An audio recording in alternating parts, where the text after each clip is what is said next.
Happy birthday to you. என் தங்கச்சிங்க 2 பேரும் நம்ம ரெயின்சிகா பாப்பாவோட கேக் செட் பண்ணிட்டு இருந்தாங்க. ஒரு பக்கம் கேக் செட் பண்றதுக்கு முன்னாடியே நம்ம ரெயின்சிகா பாப்பா அதை வெட்ட ஆரம்பிச்சிட்டாங்க. எங்களுக்கே தெரியாம வெட்டி ஒரு பீஸ் சாப்பிட ஆரம்பிச்சிட்டாங்க. ஓகே, நோ ப்ராப்ளம், நம்ம ரெயின்சிகா பாப்பாவுக்கான கேக் தானே இது. நெக்ஸ்ட் நாங்க எல்லாருமே ஃபேமிலியா ஒன்னா சேர்ந்து கேக் செலிப்ரேஷன் பண்ணிட்டோம். நம்ம ரெயின்சிகா பாப்பா எப்பதான் கேக் வெட்டுவீங்க அப்படின்னு சொல்லி ரொம்ப நேரம் வெயிட் பண்ணி அவங்களோட கேக்கை அவங்க வெட்டிட்டாங்க.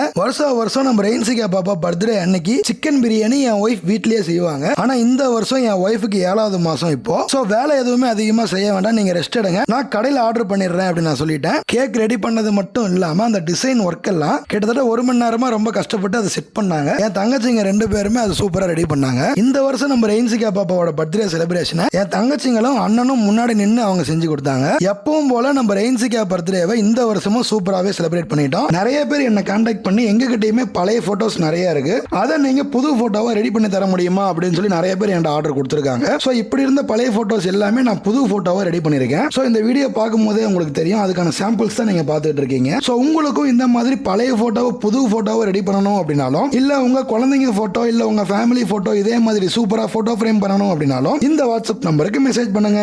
இந்த வாட்ஸ்அப் நம்பருக்கு மெசேஜ் பண்ணீங்கன்னா நீங்க அனுப்புற போட்டோவை போட்டோ ஃப்ரேமா ரெடி பண்ணி உங்க அட்ரஸ்க்கே கொரியர் போட்டுருவோம். ஸோ உடனே இந்த வாட்ஸ்அப் நம்பருக்கு மெசேஜ் பண்ணுங்க, உங்க ஆர்டரை பிளேஸ் பண்ணுங்க.